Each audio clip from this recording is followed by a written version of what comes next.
Pronto, começamos a gravar. Boa tarde a todas e a todos.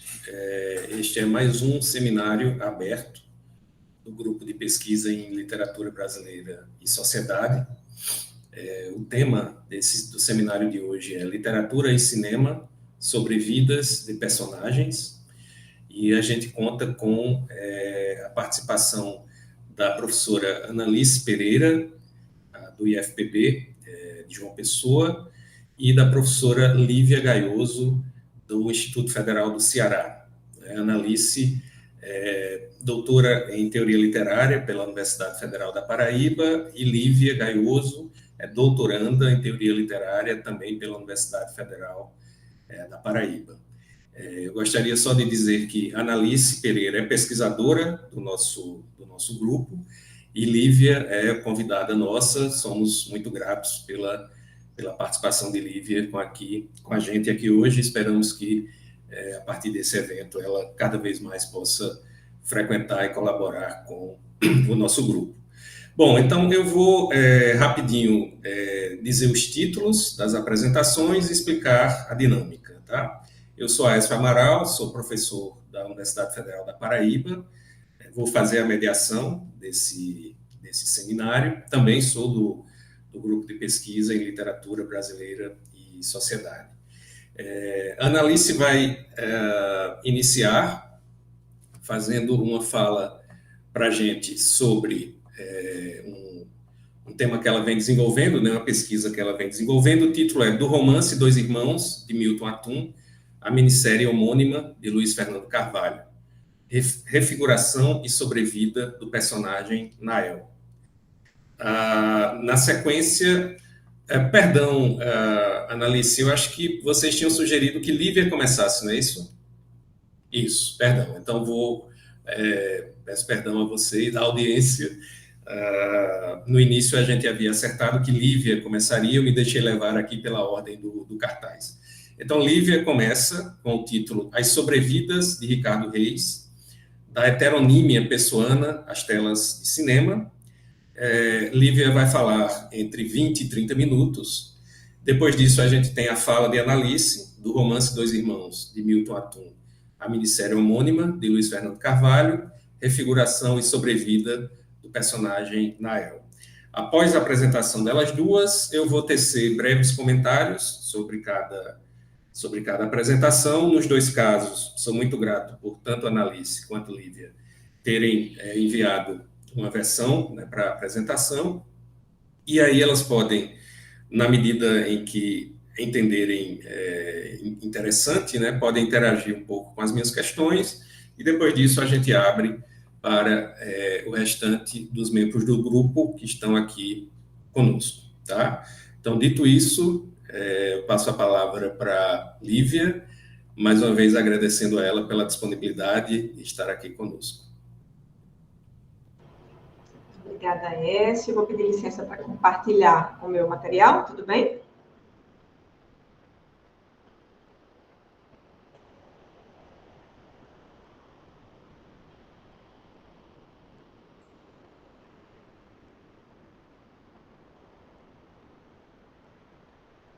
Vamos ver se a tecnologia vai... Acho que está em ordem, não está? Todos conseguem ver? Ah, sim. Estamos vendo. Ótimo. E passado o slide também, não é? Então está tudo certinho. Lívia, só um instante. Eu suponho que assim você não nos vê, não é isso? Não estou conseguindo. Fiz de um jeito que vejo tudo ao mesmo tempo. Porque senão eu ia dizer às outras pessoas que, caso elas quisessem, de alguma forma, intervir na sua fala, teriam que falar, né? E não gesticular. Sim, mas eu acho que seria interessante também, porque o chat em si fica difícil para visualizar. Tá, de todo modo, a ideia é que a gente te escute primeiro, né? Tá bem. Tá, joia. Deixa-me só fazer o último ajuste aqui. E aí a gente começa. Bom, boa tarde, né, oficialmente, a todos, a todas. É uma satisfação participar deste seminário aberto, né, do Grupo de Pesquisa em Literatura Brasileira e Sociedade, tratando sobre um tema que me é caro, que é o tema das sobrevidas do personagem. Então, eu agradeço pelo convite, pela oportunidade, pela escuta de todos vocês. Bom, como já foi dito, né, a minha apresentação se intitula As Sobrevidas de Ricardo Reis, da heteronímia pessoana, às telas de cinema, e prevê uma leitura sobre o percurso ficcional de Ricardo Reis em 3 momentos de sua vida ficcional. O primeiro, né, o heterônimo pessoano, ou seja, como um poeta ficcional engendrado por Fernando Pessoa, né, o que caracteriza a sua principal característica estética, né, do poeta Fernando Pessoa. Em seguida, no que podemos chamar do primeiro deslocamento desse personagem, pelos olhos de José Saramago, na obra O Ano da Morte de Ricardo Reis, né, aqui de 84, como vocês podem ver. E, mais recentemente, em um segundo deslocamento, com a adaptação fílmica do cineasta João Botelho, também português, não é? Ou seja, temos aí 3 autores, né, da presença de um criador, que é o Fernando Pessoa, e de 2 recriadores de um mesmo ente ficcional, que é Ricardo Reis, né? E eles estão aí, o Fernando Pessoa, o José Saramago e o João Botelho. Então, como vemos aí nessa linha do tempo, o Ricardo Reis pessoano nasce em 1914, no chamado Dia Triunfal, né, que é um marco de criação da chamada tríade de heterônimos, ou seja, daqueles heterônimos que tiveram mais relevância, mais robustez em sua produção poética. Os dois heterônimos, né, que compõem a tríade, somente a título de curiosidade, são o Alberto Caeiro e o Álvaro de Campos. Então, em 1984, o Ricardo Reis ele foi eleito por José Saramago para ter a sua biografia continuada. E aqui um parêntese, né? Quando eu falo de biografia, estamos falando de uma biografia ficcional, naturalmente, uma vez que o Ricardo Reis é figura de ficção, né? Então, esses traços biográficos foram descritos em detalhes por Fernando Pessoa e deixados em documentos, sobretudo em cartas, naquela mítica arca, né? Onde ele guardava os escritos e que só foi estudada e publicada póstumamente, né? Que ele morreu jovem, inesperadamente, sem publicar quase nada, exceto um livro que se chama Mensagem, né? Então, Saramago se valeu desses escritos deixados pelo poeta fingidor, né, por Pessoa, para construir um personagem de ficção, baseado em outro ser ficcional. E nisso consiste a primeira fase, por assim dizer, da refiguração de Ricardo Reis, o que, nas palavras do professor Carlos Reis, professor que atua em Coimbra, né, tende a universalizar os sentidos inerentes à condição de figuras ficcionais, que acabam ganhando uma sobrevida que merece a atenção. Aqui, nesse momento, cabe uma digressão sobre a origem do heterônimo, bem como as suas características biográficas e estéticas. Em uma das cartas direcionadas de Fernando Pessoa, né, a Casais Monteiro, o poeta assevera em relação a Ricardo Reis. Ricardo Reis é um pouco, mas muito pouco mais baixo, mais forte, mais seco. Isso comparando com o mestre Caeiro. Cara rapada, com olhos de um vago moreno mate, educado num colégio de jesuítas, é médico, vive no Brasil desde 1919, pois se expatriou espontaneamente por ser monárquico. É um latinista por educação alheia e um semi-helenista por educação própria, né? Essa informação é importante, né? A gente vai ver ao longo do desenvolvimento dos deslocamentos, né? Das sobrevidas de Ricardo Reis, sobretudo, né? Essa questão de ser médico, de viver no Brasil, enfim. Fernando Pessoa também disse: pus em Ricardo Reis toda a minha disciplina mental vestida da música que lhe é própria. Aqui se referindo à origem melódica das odes, que eram o gênero poético, né, clássico desenvolvido pelo heterônimo Ricardo Reis. E em outra citação, né, em outro momento da carta, ele diz: Reis chegou ao ponto culminante da maturidade literária. Então, na construção do heterônimo, entretanto, Fernando Pessoa não engendrou a morte de Ricardo Reis. Ele apenas informou que, uma vez que era monarquista fervoroso, ele não havia aceitado a instauração da República em Portugal. E, por isso, resolveu se autoexilar aqui no Brasil. Com essa viagem, Pessoa deu fim à história do heterônimo. Isso não significa, naturalmente, que a lógica heteronímica ficou inacabada ou que houve algum equívoco, né, na condição de pessoa. Se é que a gente pode falar em equívoco, em desvio, quando se trata de ficção. Né? Então, uma vez que ele pode ter, de fato, optado por esse fim, relegando ao mitológico Ricardo Reis a contemplação do espetáculo do mundo, né, em terras brasileiras, aqui no Brasil. O fato é que essa lacuna biográfica de Reis deu ensejo à elaboração do argumento do romance de Saramago, que engendrou os meses seguintes ao retorno de Ricardo Reis para Lisboa, para o seu país de origem, que era Portugal. Nessa oportunidade, o veterano passa a ser um protagonista de uma narrativa escrita em prosa e pretende exercer o seu ofício primeiro, né, a medicina, após um período de autoexílio no Rio de Janeiro. Né? Esse período durou 16 anos, de acordo aí com Saramago. Acerca dos seus primeiros contatos com o heterônimo, Saramago assim asseverou, né, disse: o primeiro heterônimo de pessoa que li foi Ricardo Reis, aos 19 anos. E devo dizer que a poesia de Ricardo Reis é realmente fascinante. É um mundo neoclássico de rigor poético que encanta qualquer um. Mas ali encontrei algo que desde muito jovem me causou forte impressão, muito desagradável, de repúdio. Uma frase que me marcou e determinou grande parte da minha literatura. Aspas. Sábio é quem se contenta com o espetáculo do mundo. Esse verso de Ricardo Reis, citado por Saramago, constitui uma das epígrafes do livro O Ano da Morte de Ricardo Reis. E, como se verá adiante, né, do argumento do realizador do filme, João Botelho. Com a adaptação cinematográfica, né, da obra O Ano da Morte de Ricardo Reis e com a consequente mudança do meio semiótico, né, percebe-se um segundo deslocamento, inclusive bastante produtivo em termos analíticos, né, uma vez que as estratégias utilizadas para a adaptação podem instrumentalizar a produção e, sobretudo, a ampliação dos sentidos da obra de arte. Né? Então, João Botelho, cabe ressaltar, né, que a adaptação fílmica de obras literárias é comum na vasta produção deste cineasta, né, como se observa nos filmes, né, Quem És Tu, O Fatalista, A Corrupção, A Corte do Norte, o filme de Tusassé, que já foi, né, a primeira referência à obra pessoana, Os Maias, né, a título de exemplos. Então, sobre o ano da morte de Ricardo Reis, em entrevista concedida a TVI 24, lá na época da divulgação do filme, o filme foi lançado em 2020, como a gente viu, e as razões que o levaram a escolher justo essa obra de Saramago, né, para adaptar, Botelho afirma: é uma narrativa prodigiosa, porque as pessoas não existem. Pessoa está morto há um mês, Saramago aproveitou uma falha do Pessoa, que fez o horóscopo dos heterônimos e esqueceu de fazer a morte de Ricardo Reis, exilou-o para o Brasil.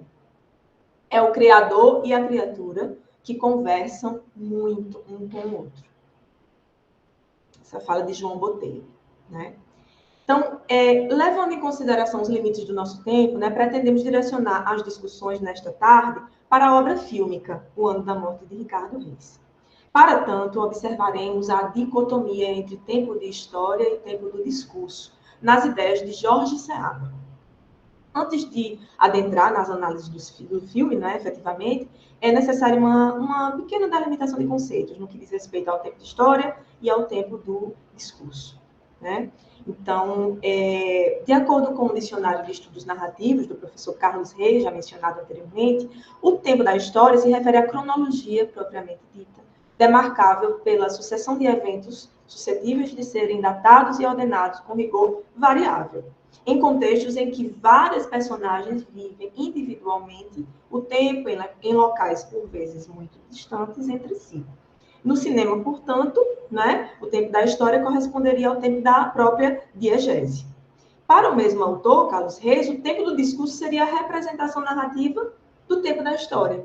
No cinema, então, poderíamos pensar em tempo de duração do filme. Esses seriam os conceitos do professor Carlos Reis, né, os conceitos mais clássicos dos dois termos. Hoje, porém, proponho a conceituação do professor Jorge Seabra. Para ele, o tempo da história constitui a época e o contexto social e político a que o filme se refere. No caso da nossa obra, né, de estudo, O Ano da Morte de Ricardo Reis, é o ano de 1936. enquanto o tempo do discurso trata acerca do tempo em que a obra fílmica ela é realizada. No nosso caso, a segunda década do século XXI. Feitas, então, essas ressalvas, né, terminológicas em relação aos tempos, né, da história, do discurso que compõem o filme, João Botelho afirmou na mesma entrevista, né, antes mencionada, lá no ano de 2020. Os anos de 35 e 36 foram horríveis na vida da Europa e parece que não aprendemos nada com eles. Não havia essa pandemia invisível, mas havia uma pandemia terrível que estava a se reproduzir. É o ano em que Mussolini invade a Etiópia, é o ano em que Hitler começa a invadir os países limítrofes, é o ano da terrível guerra civil da Espanha, aqui ao lado, que matou milhares de pessoas, carnificinas, coisas violentas, como se os seres humanos não existissem.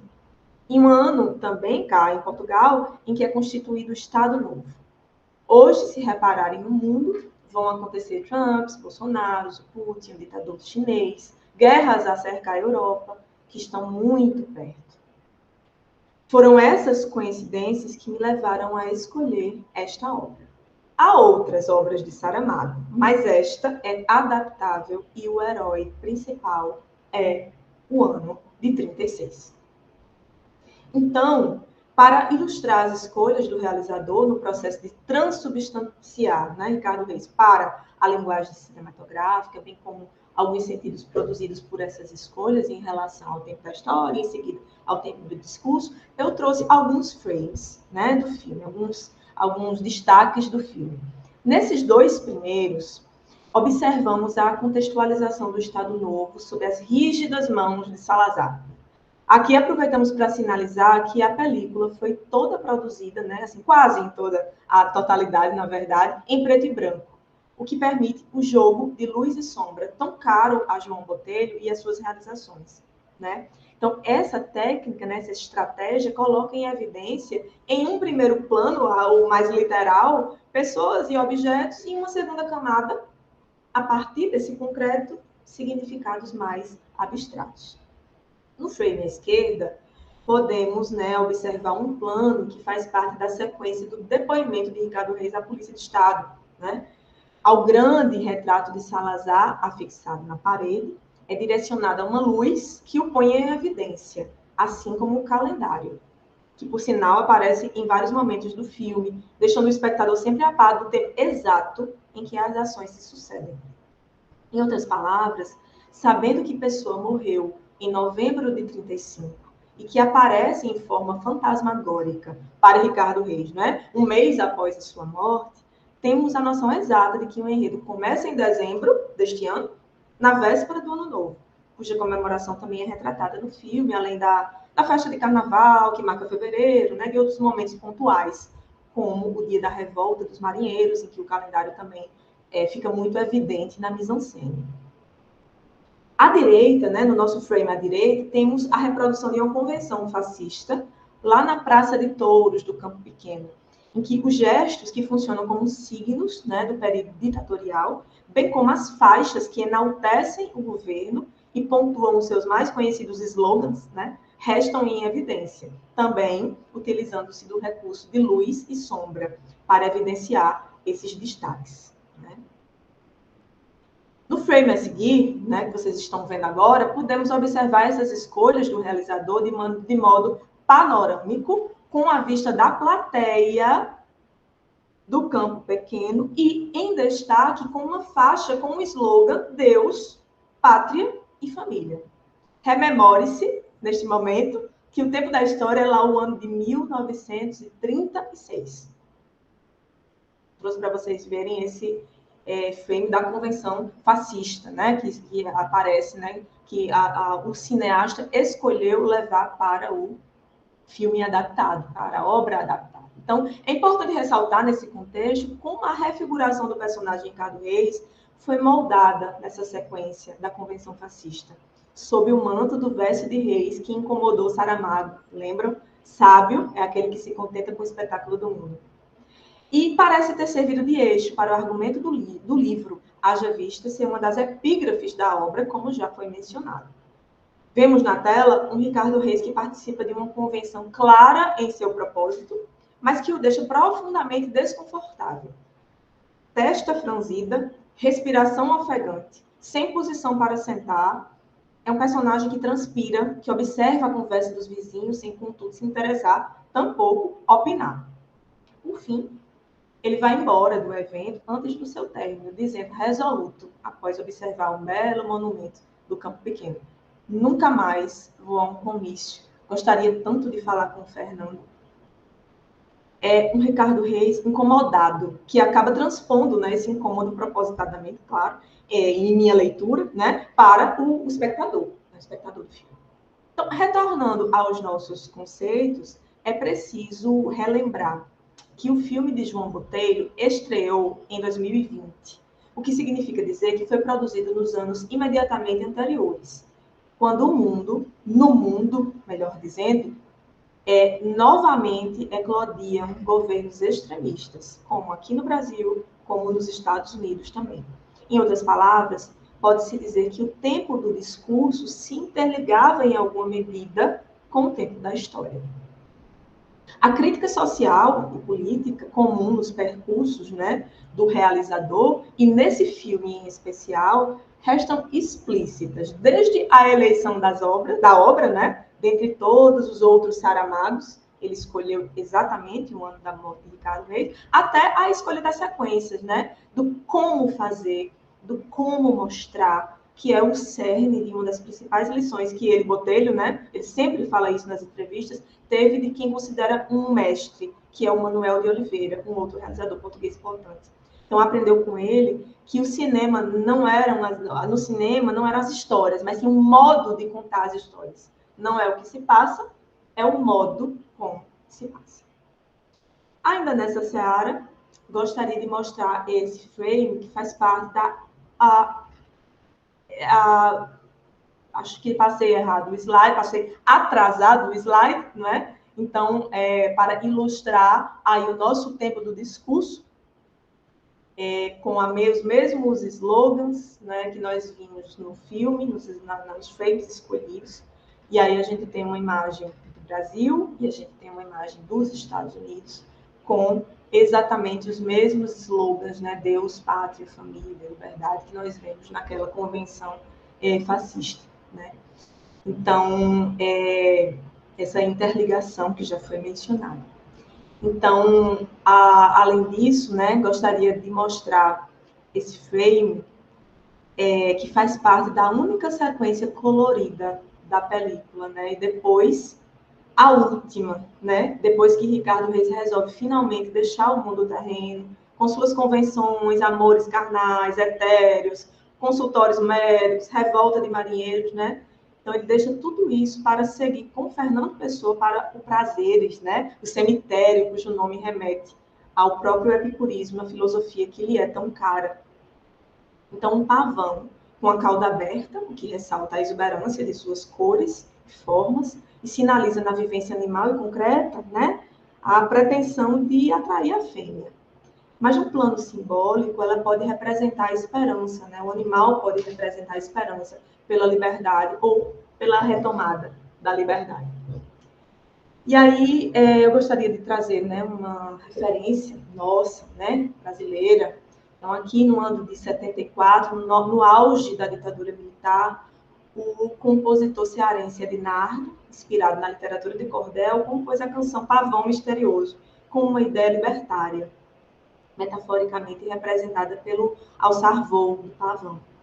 Então, eu peço licença para uma breve leitura da letra. Então, ela diz: pavão misterioso, pássaro formoso, tudo é mistério neste teu voar. Ai, se eu corresse assim, tantos céus assim, muita história eu tinha para contar. Pavão misterioso, nessa cauda aberta em leque, me aguarda um leque de eterno brincar. Me poupa do vexame de morrer tão moço, muita coisa ainda quero olhar. Pavão misterioso, meu pássaro formoso, no escuro dessa noite, me ajuda a cantar. Derrama essas faíscas, despeja esse trovão, desmancha isso tudo, ó, que não é certo não. Pavão misterioso, pássaro formoso, um conde raivoso não tarda a chegar. Não temas, minha donzela, nossa sorte nessa guerra. Eles são muitos, mas não podem voar.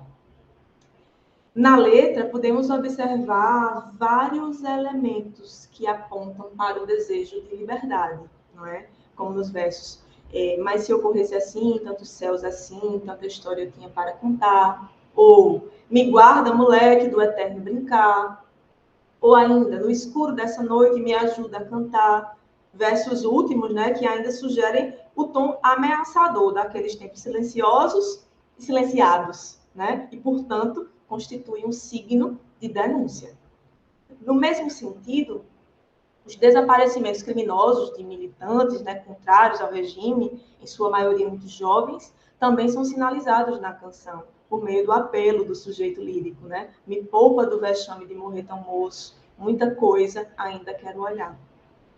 Além disso, não obstante os cerceamentos, né, enfrentados, o sujeito lírico conta com o auxílio daquele pavão misterioso que, ao contrário da ave ordinária e real, né, aquela que não voa, consegue alçar voos, mesmo em ambientes soturnos.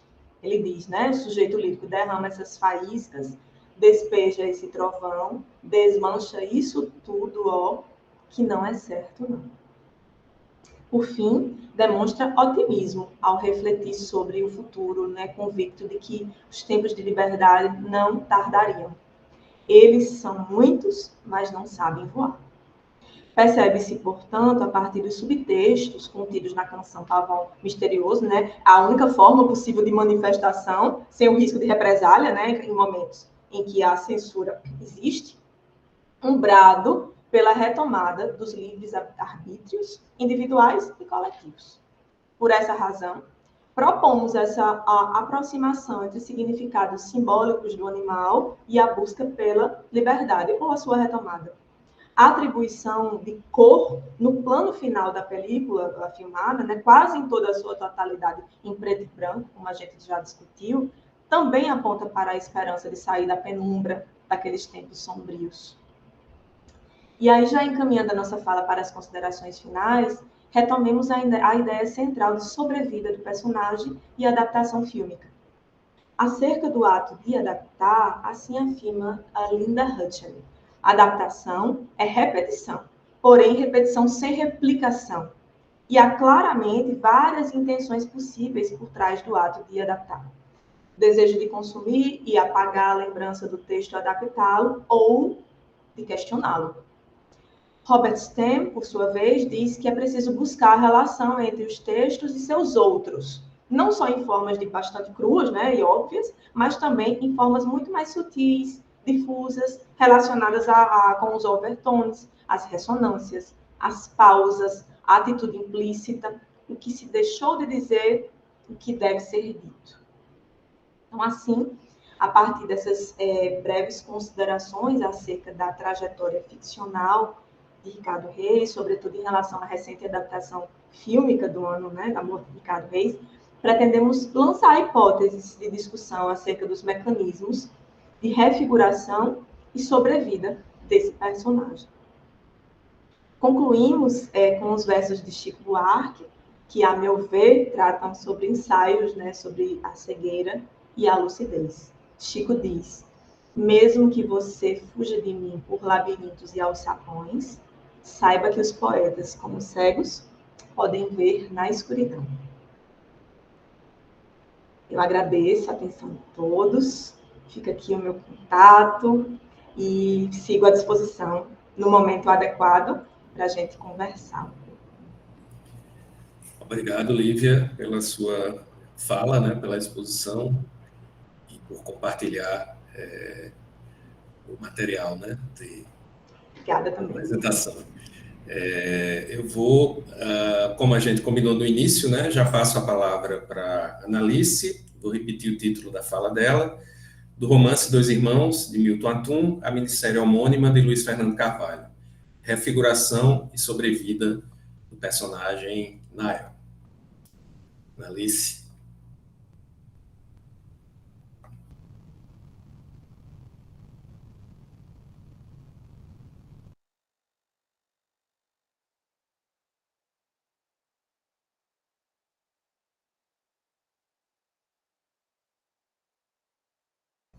seu áudio, Analice. Uhum. Boa tarde a todos e a todas. É uma satisfação enorme estar aqui para falar um pouquinho sobre literatura e cinema, compartilhando, né, dividindo esse momento com Lívia e com esse trabalho dela sobre o Saramago, aliás, sobre as sobrevidas de Ricardo Reis, né, vindo lá de Fernando Pessoa até o Botelho, e contando aqui com a presença dos colegas Aécio, Lucas, Jonatas, Flávio. Então, é, de fato, uma satisfação muito grande estar aqui para falar sobre Dois Irmãos, que é um romance de Milton Ratum, e a sua adaptação para a minissérie, né, uma obra dirigida pelo Luiz Fernando Carvalho, que imagino todos nós aqui conhecemos, né? Então, vocês conseguem ver o slide? Pronto. Esse trecho, né? Esse trecho, especialmente do romance, né? Eu inicio com ele, é um trecho extraído da página 251 do romance de Milton Ratum. Eu inicio com ele porque essa ideia de ser filho de ninguém é que se configura como ponto de partida para a reflexão que construo sobre o romance e sua relação com a minissérie que o adapta. Então, o trecho diz o seguinte: eles me vigiavam, percebiam a minha presença, talvez não se incomodassem, nem tivessem vergonha, deviam rir de mim, filho de ninguém. Então, especialmente essa expressão, filho de ninguém, que é como o personagem Nael se sente no romance, né? É sobre isso, digamos assim, ou é isso que é essa expressão especialmente que me instiga a fazer essa análise que não deixa de ser comparativa, né? Embora a gente saiba que a ideia de adaptação, seja para o cinema, a ideia de adaptação literária, seja para o cinema ou para outras mídias, né? A partir do que se observa, do que existe nas adaptações em termos de fidelidade, é algo bastante questionável e não é por aí que a gente caminha, né? A gente vê realmente cada obra como obras independentes, mas como são adaptação ou adaptações, não tem como a gente fazer alguma comparação, né? Então, mas aí, primeiramente, por uma questão de contextualização, eu considero importante falar um pouco do romance, inclusive para que essa apresentação fique mais compreensível também para quem não leu, né? Ou não assistiu à minissérie, ou mesmo não conhece nenhuma das duas obras. Então, Dois Irmãos conta a história de conflito entre os irmãos Omar e Yaco, filhos de Zana e Halim, de origem libanesa, cujos pais mudam para Manaus na primeira metade do século XX, fugindo das guerras e em busca de melhores condições de vida. Além dos gêmeos, da relação entre Zana e Halim, nasce a filha Rania. Quando se casam, e antes mesmo de os filhos nascerem, o casal recebe em sua casa a indígena Domingas, que vem de um orfanato para morar com o casal e, consequentemente, ser empregada da casa. Da relação entre Domingas e um dos gêmeos, nasce Nael, o narrador da história, cujo conflito maior é não saber quem é o seu pai biológico.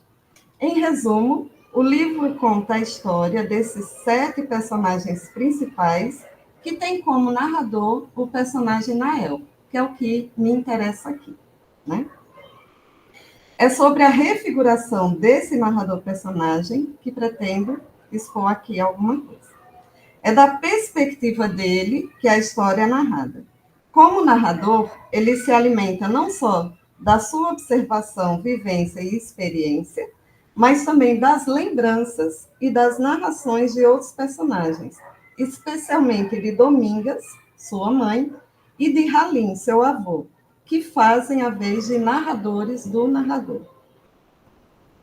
Bom, Nael não sabe quem é seu pai porque o romance foi construído dessa forma, né? Priorizando esse caráter ambivalente, dada a possibilidade de ser filho ou de Oma ou de Iaco, fazendo-o se compreender no interior da história como filho de ninguém. Se ele não se reconhece filho de um ou de outro, ele é filho de ninguém. Por isso eu abro a minha exposição com esse trecho extraído do romance, né? E ser filho de ninguém diz muito também do seu lugar no mundo, que o caracteriza como filho da empregada com um dos gêmeos, que são seus patrões. Ou seja, filho e neto bastardo. Um caso clássico na nossa sociedade, né? O que se destaca como algo bastante inventivo no romance é que, nessa condição de narrador que domina a ótica mais ampla, Nael esconde a sua identidade, o seu nome, até quase o final da história, para revelar a sua desconfiança. E na condição de personagem, ele revela a sua origem étnica, seu status social, no seio dessa família que não é sua, mas que também não deixa de ser. No romance, tudo isso se apresenta por meio de técnica narrativa, ou seja, trabalho puramente de linguagem, da palavra escrita. A questão analisada aqui tem a ver, portanto, com a sua transficcionalidade na minissérie, que, por depender diretamente de outras matérias-primas, para além da palavra escrita, som, imagem, ambientação, atuação dos atores, etc., auxilia na compreensão do que podemos chamar de refiguração, conforme discute o professor Carlos Reis, do qual Lívia já falou aqui, né? Em seu dicionário de estudos narrativos.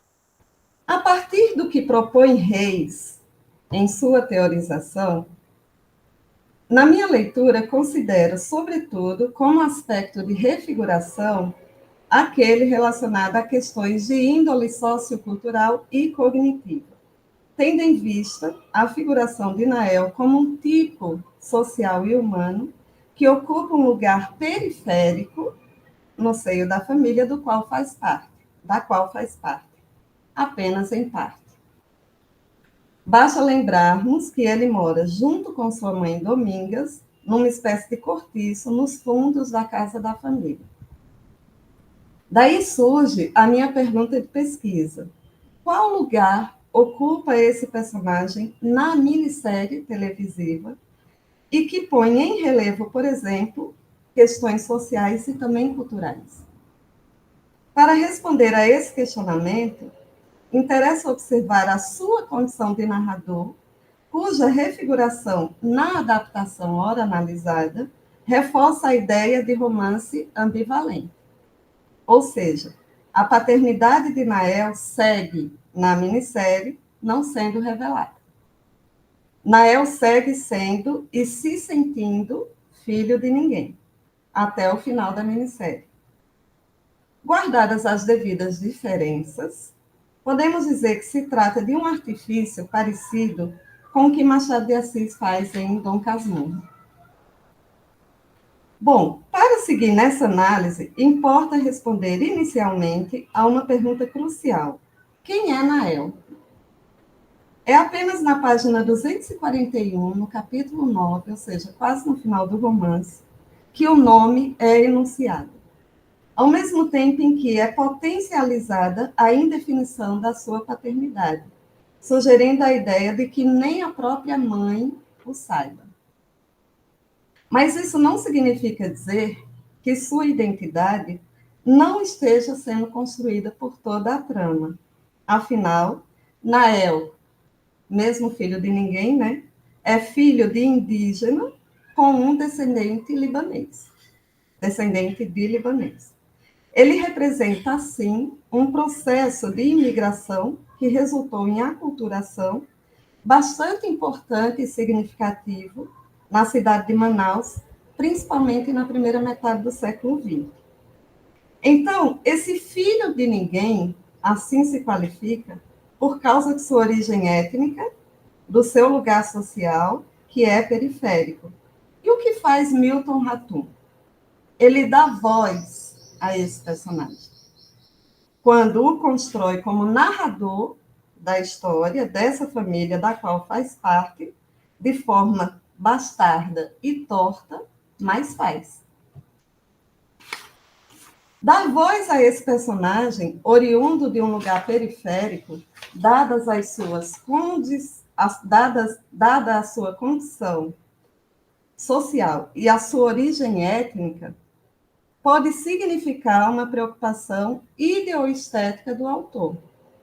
Aproprio-me do termo ideoestético por empréstimo de Leonardo Padura, que em seu livro Água por Todos os Lados, de 2020, ao tratar de recursos empregados em sua obra, diz que tais recursos, abro aspas, adquirem outras dimensões mais alinhadas com um fim não apenas estético, mas ideoestético, pois o conceito e a vontade do artista como ser social, como ente civil, com preocupações e responsabilidades, sobem a um nível de importância capaz de elucidar as mais diversas funções do exercício literário. Fecho aspas. Essa finalidade a que Padura se recebe pode ser identificada no romance de Ratum quando observamos Nael como representação de um lugar social que é periférico, mas que, ao deter a voz narrativa, ocupa o centro e se transforma em força motriz. Essa ideia se potencializa ainda mais quando Ratum, ao configurar esse personagem, que é também narrador, atribui a ele o papel de autor da sua própria história. De que forma? Mais para o final do livro, quando a narração sugere que o personagem Nael encontra na escrita uma forma de conhecer a sua própria história.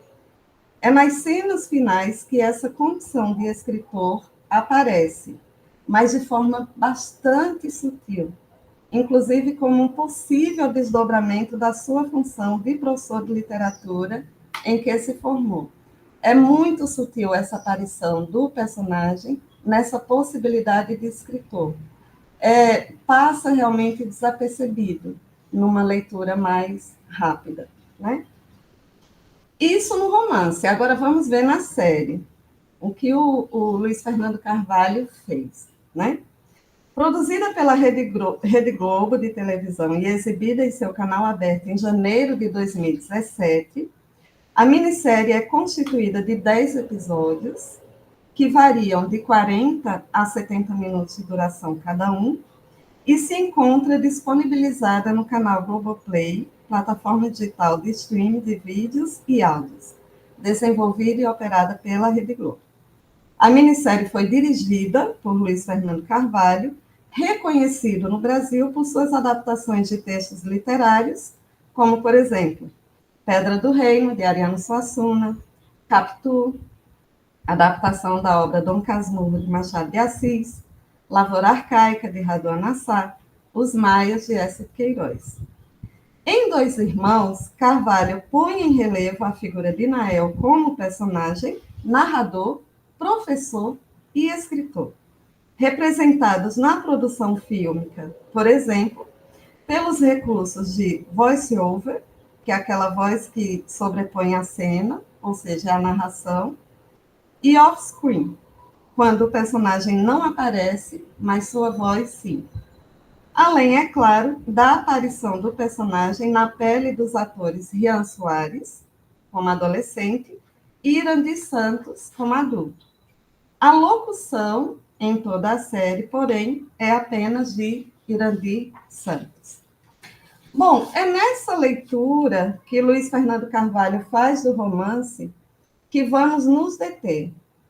E aí eu gostaria de tentar, pelo menos, mostrar um minutinho, né? Uns minutinhos, assim, do início do episódio. Vou tentar compartilhar aqui. Vamos ver se eu consigo. Eu acho que vale a pena a gente ver como abre a minissérie, né?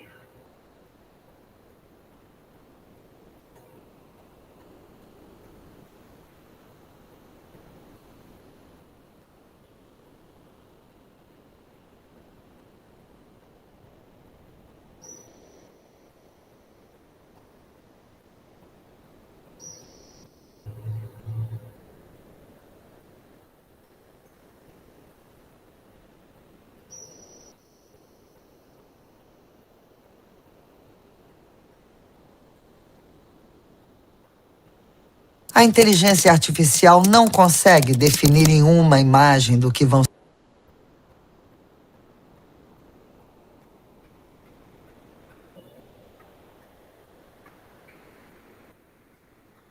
ser feitos os próximos 100 anos. Porque o futuro não vai ser feito de uma imagem só. Vai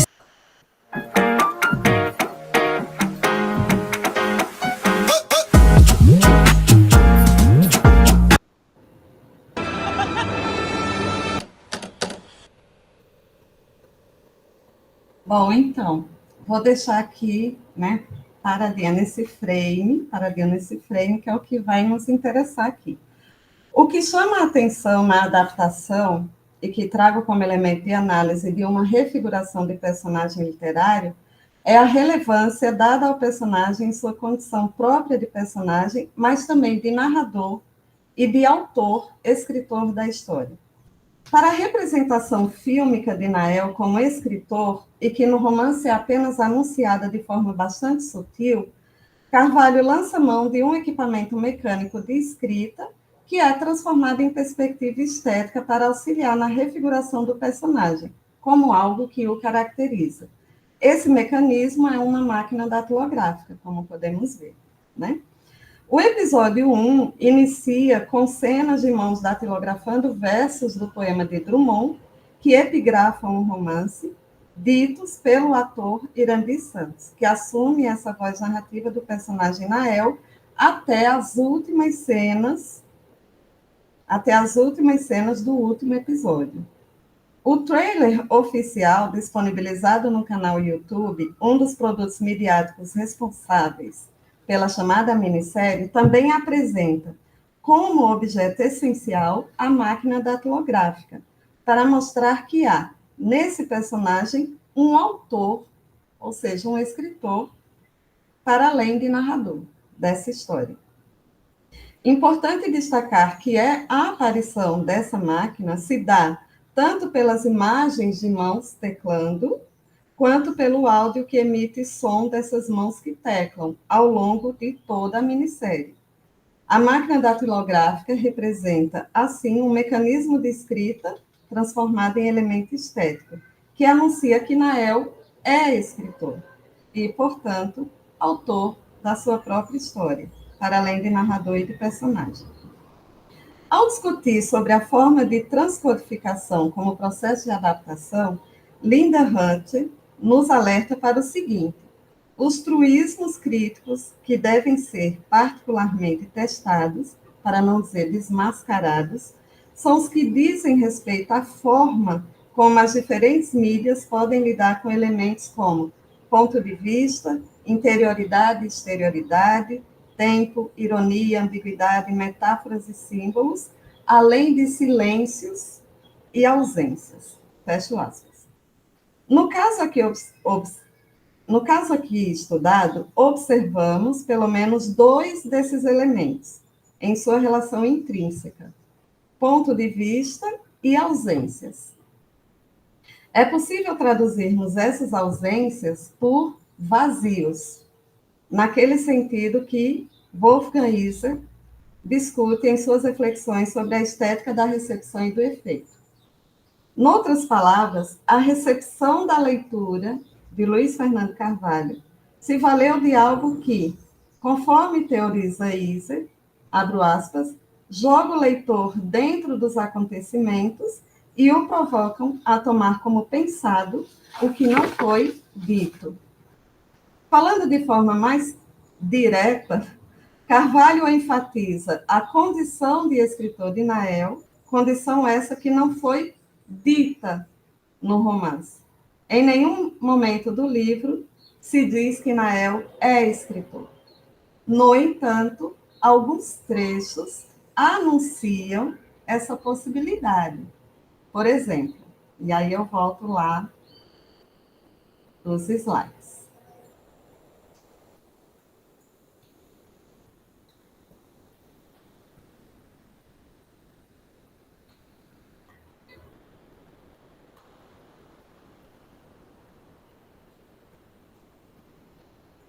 Esses trechos, né, que aparecem já da segunda metade para o final do romance, e que dizem o seguinte: mais tarde eu soube, eu é o personagem Nael, né?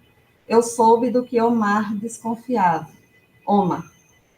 Zana me pediu que datilografasse uma carta para Iaco. Trouxe uma máquina de escrever para o meu quarto e começou a ditar o que tinha em mente. Então, a máquina existe na vida do Nael, na vida do romance, né? Naquela época, tentei, em vão, escrever outras linhas, mas as palavras parecem esperar a morte e o esquecimento. Permanecem soterradas, petrificadas, em estado latente, para depois, em lenta combustão, acenderem em nós o desejo de contar passagens que o tempo dissipou. E o tempo que nos faz esquecer também é cúmplice delas. E num terceiro momento, o Nael diz: eu tinha começado a reunir pela primeira vez os escritos de Antenor Laval e a anotar minhas conversas com Halim.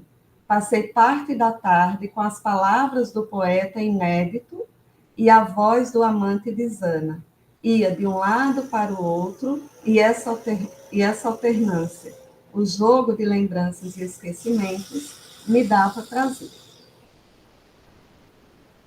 Assim sendo, o mecanismo de escrita da máquina ocupa primeiro plano na leitura de Luiz Fernando Carvalho, a partir do não dito no romance. Compreendo, portanto, a possibilidade de leitura a partir dos vazios como estética na recepção em Carvalho. Em resumo, a recepção estética de Luiz Fernando Carvalho torna presentificado na obra fílmica o que é apenas sugerido, anunciado, ou que está no plano da enunciação, né, do romance que adapta. E que, nesse processo de refiguração do personagem, há um destaque a um lugar social periférico, e isso diz respeito a uma configuração que, além de estética, é ideoestética também no Carvalho, como artifício artístico, tanto do autor do romance quanto do diretor da minissérie. Em conversa com e-mail com o escritor Milton Ratum, por ocasião da construção dessa reflexão aqui apresentada, perguntei a ele sobre o processo de criação do personagem Nael. Eis a seguir uma parte da sua resposta e que pode nos interessar aqui. Depois eu encontrei esse mesmo trecho publicado num livro da Beth Bright sobre personagem. É um livro em que ela entrevista alguns escritores, dentre eles o próprio Ratum, né? E ele diz o seguinte: em 1997, quando comecei a esboçar os Dois Irmãos, pensava nessas personagens femininas, que haviam adquirido um vivo sentido para mim. Domingas seria uma das personagens centrais de um dos temas do romance, a humilhação. Ela e a patroa matriarca Zana seriam duas figuras femininas em posições sociais opostas. Uma personagem pensa e age de acordo com a sua particularidade, que define seu pensamento e seus traços individuais, mas ela também se revela no relacionamento com outras personagens. Nael, filho de Domingas, não sabe quem é seu pai. Esse drama moral do narrador é um enigma insolúvel do romance. As origens ou fontes de Nael encontram-se no meu convívio com estudantes no Colégio Estadual do Amazonas, antigo ginásio amazonense Pedro II. Acho que aqui todos sabemos que Milton Ratum é um escritor manauara que, né, como ele diz, nascido e criado em Manaus. Essas reminiscências, transformadas pela memória e pela imaginação, foram decisivas para inventar essa personagem. A diferença de Domingas, a construção do Nael não foi influenciada, ao menos consciente ou deliberadamente, por leituras de romances.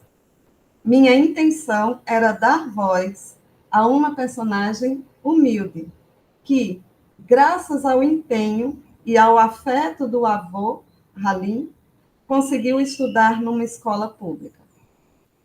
Nael seria uma espécie de consciência crítica de uma família à qual ele não pertence por inteiro, pois é filho natural de um dos irmãos. Essa visão crítica, adquirida e aprofundada com a passagem do tempo, o próprio andamento da narrativa, marcaria também o destino e a posição do narrador. Bom, fecho aspas em relação à fala do Ratum, né? A citação do Ratum. Os temas da humilhação e da humildade, como se vê nas palavras de Ratum, são caros ao romance em questão. Na qualidade de leitor, Luiz Fernando Carvalho, ao assinar a direção artística da minissérie, traz essas temáticas para primeiro plano, sobrelevando características desse personagem tão representativo da sociedade manauara de um modo mais específico e da sociedade brasileira de um modo mais abrangente.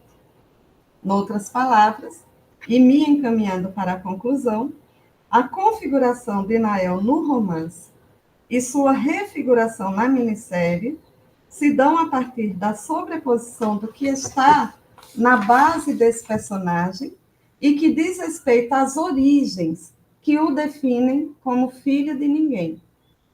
Ao deter a voz narrativa no romance e na minissérie e a escrita na minissérie, Nael se coloca, aliás, se desloca da periferia para o centro e da humilhação para a insubmissão. Nas cenas finais da minissérie, Nael surge nas águas do Rio Negro, sozinho, sem a mãe e o avô, Halim, porque já morreram, sem o pai, porque nunca o teve, porém, triunfante na sua condição de autor dessa história. Abro aspas, penetrando surdamente no reino das palavras, fecho aspas, para referenciar o Drummond, que epigrafa tanto o romance quanto a minissérie. E aí, valeria a pena, eu vou ver se eu consigo, tá, gente? Eu sei que eu já extrapolei o tempo, mas vale a pena a gente ver, e eu espero que não apareçam propagandas, porque nunca tinha aparecido, foi a primeira vez que apareceu. Parece que é de propósito. Aqui tu ainda tens 1 minuto, Annalise. Oi? Aqui tu ainda tens 1 minuto. Bom, eu deixei rolando um pouco, mesmo depois que minimizou um pouquinho a tela, justamente para a gente ver isso que eu chamo de triunfo, né? Ele triunfa no final, assim. E também porque a série termina com a imagem dos rios, né? Do encontro dos rios, que metaforiza também esse conflito dos gêmeos, enfim, toda essa ambivalência a partir da qual o romance é construído e que o Luiz Fernando Carvalho mantém na minissérie. Enfim, aí eu achei interessante deixar também.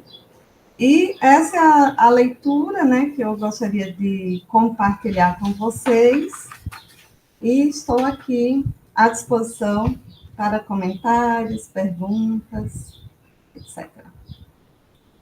E muito obrigada, gente, pela escuta, pela atenção. Obrigado, Alice.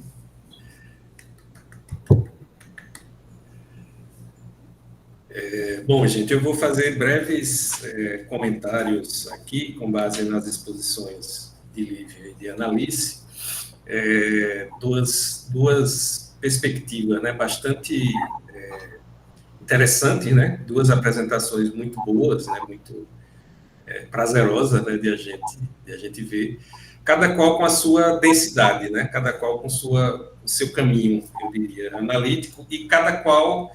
Quer dizer, analítico nem tanto porque essa questão da sobrevida e da refiguração, ela governa, né, os dois textos, e com isso a gente tem uma chave de leitura comum. Né?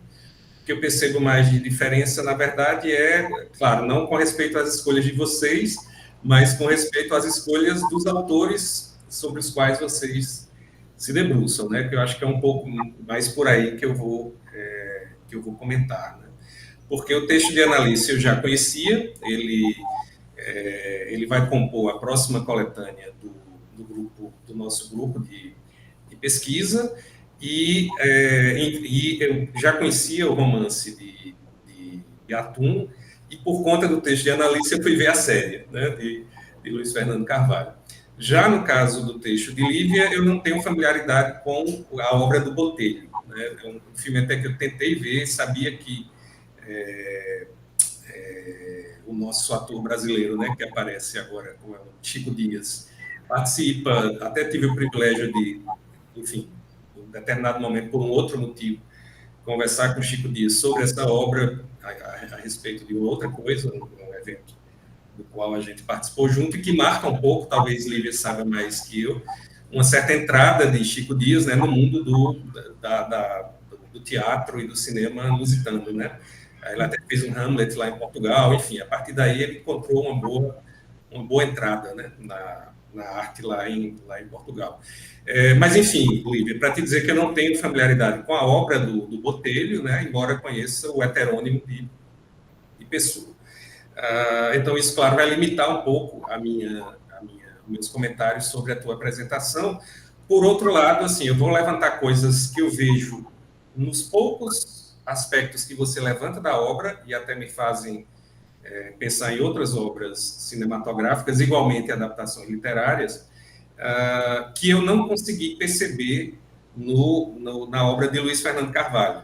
Talvez até por ser muito contaminado pelo Labor Arcaica de Luiz Fernando Carvalho, né? Então, enfim, é um pouco esse trânsito que eu vou propor aqui. Bom, a primeira coisa que eu acho de comum, né, assim, que Analice evoca a partir de Padura e que Lívia evoca a partir do próprio Botelho, é essa relação entre obra e contexto social, histórico, político, né? E como essa relação ela está no próprio trabalho da forma, né? Ou seja, esse tema, né, clássico já na literatura, no cinema, né, de que a obra de arte ela incorpora, né, o histórico político, né? Essa incorporação do histórico político pelo trabalho de linguagem, né? Isso está muito claro nas duas abordagens, dito, inclusive, no caso de Lívia, por um dos autores, um dos artistas analisados, né? O Botelho deixa claro que a escolha dele ela se dá no fundo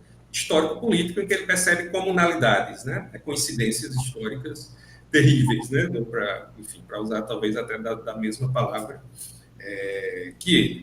E no caso de Hatoum, né, vem dessa tradição de escritores libaneses para quem essa questão do tempo, né, da finitude, de uma casa destruída, que diz, né, de um certo declínio de uma sociedade patriarcal, é sempre muito, muito cara, né? Eu vou me prender também um pouquinho a isso. Então, vejam só, o que é que eu percebo? Assim, que no caso de Lívia, esse cenário, né, essa escolha por parte do cineasta de um personagem que já sofreu uma refiguração na própria literatura, né, a partir de Saramago, então ele sai de uma origem poético-epistolar para uma origem prosaica, né, na prosa Saramago, e depois, né, vem para a narrativa cinematográfica. Ela se dá a partir, claro, né, de uma escolha que já vem de Saramago, de fazer com que esses personagens deparem com a finitude, né, algo que Pessoa não tinha feito, né. Mas ele se dá nesse contexto de repetição histórica, como ele diz, mas não é uma repetição histórica qualquer, ou seja, como ele diz no seu próprio texto, isso se dá a partir de deslocamentos. E uma das coisas interessantes que se percebe é a própria justificativa dele de que aquele mundo agora é um mundo espectral, né? Porque, né, o heterônimo, né, morre e Pessoa já tinha morrido um mês antes, né, no interior da própria obra. E em meio a essas espectralidades, a gente está lidando com um mundo, né, de repetição histórica em que ele quer, a partir dali, né, incomodado com a ascensão da extrema-direita no mundo de hoje, acessar o fascismo da época. Pronto, eu diria que esse seria o que a gente chamaria de um extracampo, né, da obra. Agora, do ponto de vista da linguagem, que é o que me interessa, essa opção que você deixa muito clara do preto e branco, né, do claro e escuro, ela diz muito exatamente de como ele quer tratar, né, isso que você chamaria de um tempo histórico, né? Como esse tempo, talvez pudéssemos dizer, discursivo, ou o tempo da obra, né? Ou se a gente quiser falar a partir de outras referências, uma imagem-tempo, né? Ela consegue fazer uma suspensão daquele cenário adaptado e dar um tratamento eminentemente cinematográfico àquilo ali, né?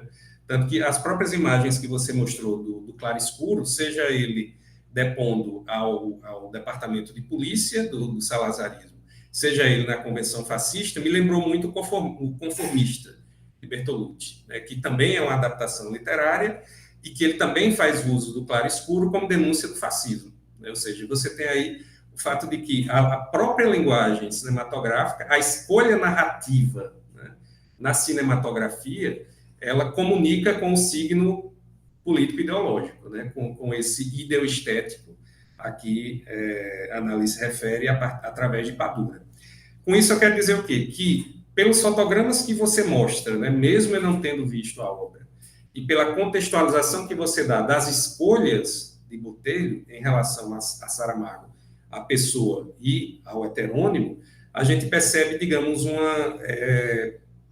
uma comunhão mesmo, né, entre essa escolha artística, estética e cinematográfica e a linguagem, né, artística que vai ser empreendida, né? Ou seja, como é que eu represento o fascismo como pano de fundo, ou seja, ele vai dizer que o herói do filme, né, o herói da obra é o ano de 1936, né?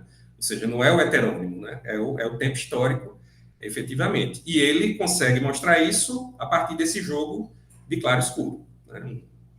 Nisso aí eu vejo uma coerência muito grande, ainda mais com a última sequência que você remete ao pavão, em que aparece o colorido, ou seja, ainda mais com o contraste, né, que isso quer operar. Então, aí eu acho, de fato, eu compro a tua leitura, né, mais uma vez, assim, com o demérito de não ter visto o filme, né, assim, inclusive lamento não poder estabelecer essa interlocução contigo nesse nível, né? E aí, só para dizer que vejo total coerência, como vejo com a sua opção pela letra de Adinardo, que é claro, cai como uma luva aqui, né?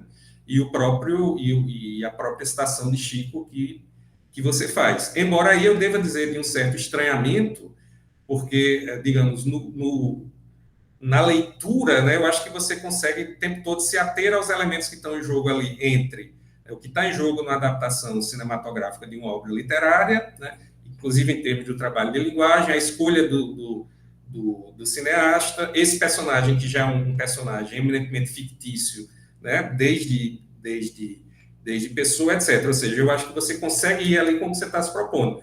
Eu vejo total coerência em Adinardo e em Chico, mas eu acho que elas fogem ao escopo da discussão, entendeu? Como se você ilustrasse a partir de uma outra coisa. Tudo bem, absolutamente nada contra, mas aí eu acho que a gente sai um pouco da discussão que você vinha fazendo. Eu vejo mais no campo da ilustração propriamente, né, do que algo que está ali amarrado a uma análise imanente, digamos, que você vem fazendo do objeto. Agora, claro que lança luz, assim, essas letras que a gente escuta e quando alguém puxa a orelha que a gente, né? Como um dia desse eu escutava, não sei se você conhece, Ensacado, de Cátia de França, que é uma música do final da década de 70, e que um ouvido desatento também não diria que aquilo tem a ver com ditadura, né? Que se você escuta pensando no contexto daquilo, né, tá lá totalmente, né, assim. Mas entendes, né, Lívia? Eu confesso só que estranhei um pouco, embora, claro, é charmoso, embora, né, revela para a gente coisas que a gente, né, não necessariamente veria na... Tá, então, enfim, é isso. É mais para saber o que tu pensas com relação a essas coisas. Veja que não são questões, né, são mais comentários mesmo, né? Quanto ao de Analice, então eu percebo, além, claro, dessa questão do aspecto comum, né, de estudo da sobrevida e da refiguração do personagem, também essa questão, né, da incorporação do histórico social ou do histórico político na obra, né? Isso está muito claro. Inclusive o veio, digamos, de experiência biográfica de Ratum, né, que ele fala para você, ou seja, como isso, né, e mais uma vez isso está presente um pouco, né, nessa tradição aí, sei lá, entre a década de 50 e 70 na literatura brasileira. Se a gente vê Ratum um pouco como na esteira disso, né, desde a Crônica da Casa Assassinada, né, até Lavoura Arcaica, enfim, sempre esse motivo, né, da casa paterna como a casa paterna que ruiu, né, a casa paterna que vai ser esvaziada, e etc., com esse adendo, né, que ele traz de forma bastante interessante do bastardo. Aí sim, de fato, um motivo bastante interessante, né, assim, não é um motivo que, de fato, tem uma importância, e sobretudo naquilo que, a partir de Jonatas, eu tenho me familiarizado, né, com o argumento de Wellington Dias, Jonatas? Wellington, perdão, Gomes? O áudio. Wellington, o que vai colaborar no nosso livro. Wellington de Mello. Wellington Mello, desculpa. Wellington Dias é o ministro de Lula. Que é esse argumento de uma transmissão falha, né? Uma transmissão falha, digamos, do legado patriarcal, né? E claramente nessa questão do bastardo, né? A gente tem esse motivo aí de uma forma muito clara como essa transmissão é falha, né? Como essa transmissão não é feita. Agora veja, Analice, aí eu vejo total coerência e percebo na escolha de Luiz Fernando Carvalho também uma coerência muito grande, sobretudo o que interessa a você, né? Então eu tenho que estar aqui meio que naquela de quem... Bom, a Analice se propôs a fazer isso, né? Acho que para o que você se propõe a fazer, eu vejo uma coerência total, essa inversão que ele opera a partir do não dito ou do quase não dito, né? Que é esse personagem que não alcança o estatuto da escrita e que agora na minissérie ele já começa pelo estatuto da escrita, já começa com a máquina, enfim, e isso vai dar a ele uma posição que coincide com essa posição mais triunfante, né, que a gente vai ver no filme. No final, né, no final da minissérie. Aí eu te confesso que, aí de novo, não é com você, né, com a sua escolha, eu acho que o texto ele está redondo, assim. É muito mais com as escolhas de Luiz Fernando Carvalho, né, o que eu não consegui perceber no pouco que Lívia passou para a gente dos fotogramas do filme de Botelho, né? Porque na série, assim, na minissérie, o que me incomodou um pouco foi o fato de que a gente está assistindo a mais uma narrativa, né, da casa assassinada, né, a casa paterna destruída, agora sobre esse prisma do bastardo, que é bastante interessante, né? Mas eu não percebo nele uma escrita bastarda, entende? Seja na escrita que o narrador vai estar fazendo, seja na própria escrita cinematográfica que ele está apresentando. Sei lá, como a gente consegue perceber essa coerência na leitura que ele próprio faz no Lavoura Arcaica, né? Assim como o personagem lá do André, né? Toda aquela coisa do demoníaco, né? Do filho pródigo que vira o anjo mau, né? Como isso também está em todos aqueles motivos neobarrocos do filme, da fotografia do Walter Carvalho, enfim, essa coerência, né, entre a linguagem e o motivo de onde aquela linguagem partiu. Por que eu estou dizendo isso? Assim? Porque talvez, é uma coisa até para te perguntar, assim, talvez pelo apelo televisivo, ou seja, não é uma obra propriamente, né, destinada a um público de cinema, ela é uma minissérie televisiva, às vezes a gente tem a impressão de que ele está um pouco... Assim, para ser bem sincero, eu acho que ela poderia ter 3, 4 episódios, assim, ele teve que fazer 10 ali, né? Assim, ficou uma coisa... Mas não é só isso, é muito mais, de fato, um contraste que eu vejo entre a escolha narrativa dele, né? E narrativa em cinema é imagem e som, né? E o que ele está, né? O motivo de onde ele está trazendo essa questão do filho bastardo, porque eu acho que a obra ela se perde um pouco entre tentar, muitas vezes, retratar uma Manaus ali da década de 70, 80, às vezes, inclusive, com imagens mais puramente documentais, né?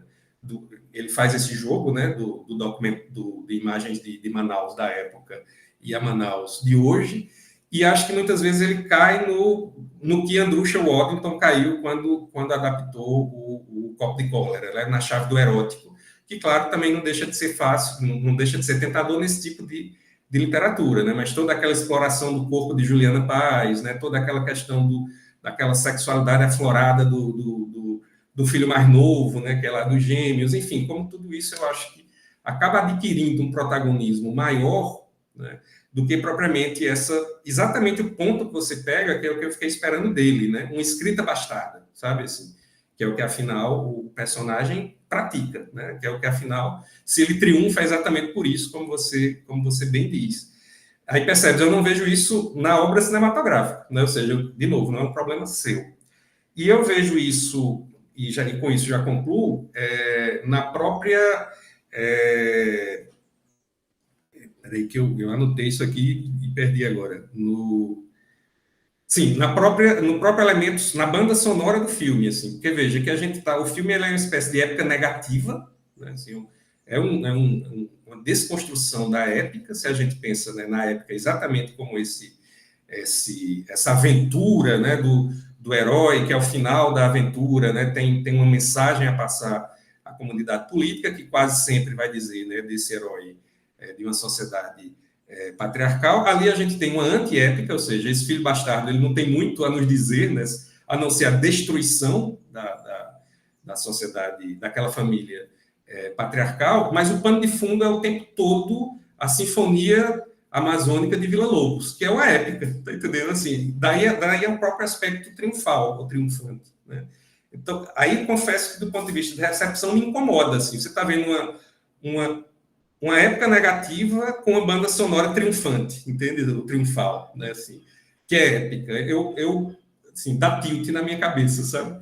E aí, bom, ditas essas críticas, que elas não são, digo pela última vez, direcionadas a você, mas a Luiz Fernando Carvalho, eu gostaria até de saber o que tu pensas disso, assim, já que entendo que o seu foco é a questão da escrita bastarda, como ele inverte isso, e como isso é interessante, mas perceba que fica no nível mais da narrativa, né, da própria inversão da narrativa literária para o narrador aqui um certo como a história vai ser contada, mas que no cinema a gente quer como a história vai ser contada também, como imagem e som, né? Aí que eu não vi liga, sabe?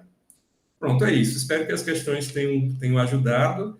Agradeço demais a vocês. E eu sugiro que depois que as meninas comentarem, a gente já abra, né, para Jonatas, Lucas, Flávio teve que sair, né? Porque aí não precisa tréplica, enfim, eu não lancei perguntas a ela, né? Eu acho que a gente pode ser mais ágil. Desculpa, eu sugiro que seja agora, porque só temos eu e Lucas aqui.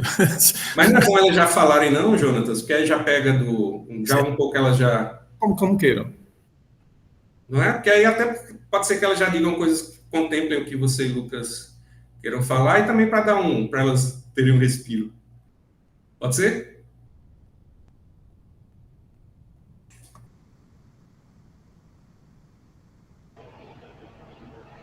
Annalise quer começar? Já que houve para você um questionamento, alguma coisa, e no meu caso, a Aécio fez mais comentários mesmo. Quer responder? Falar alguma coisa? Você sabe. Não, eu vou falar só, porque realmente, como não houve questionamentos, né, foram mais comentários. Vou fazer também um comentário breve. Primeiro, só pegando um link com o contato com o Chico Dias, né? Eu também tive a oportunidade de ir em Portugal, eu fiz um doutorado de sanduíche há pouco tempo, e lá tive a oportunidade, porque, como você disse, né, ele está né, ele está chegando, né, artisticamente em Portugal.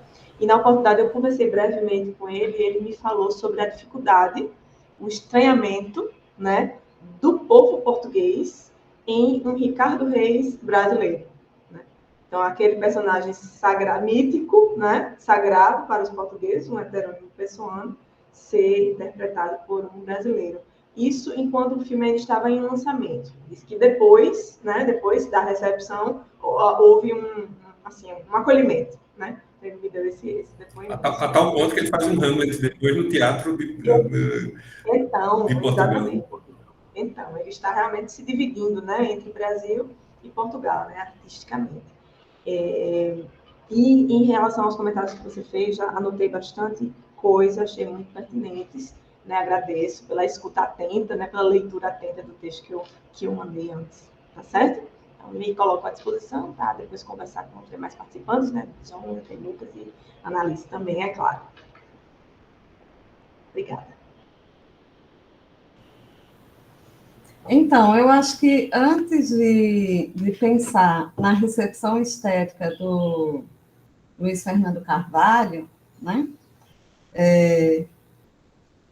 de repente seria interessante eu falar da minha recepção estética da obra, né, do romance. Então, assim, foi esse romance eu analisei, né, foi uma parte da minha pesquisa de doutorado aqui na UFPB, que foi orientada por Helder Pinheiro, né? Bom, ali, naquele momento, quando eu li o romance, o que me chamou a atenção foi a construção desse personagem que é também narrador. Então, assim, me chamou a atenção o foco narrativo, né? Era o foco, eu estava interessada no foco.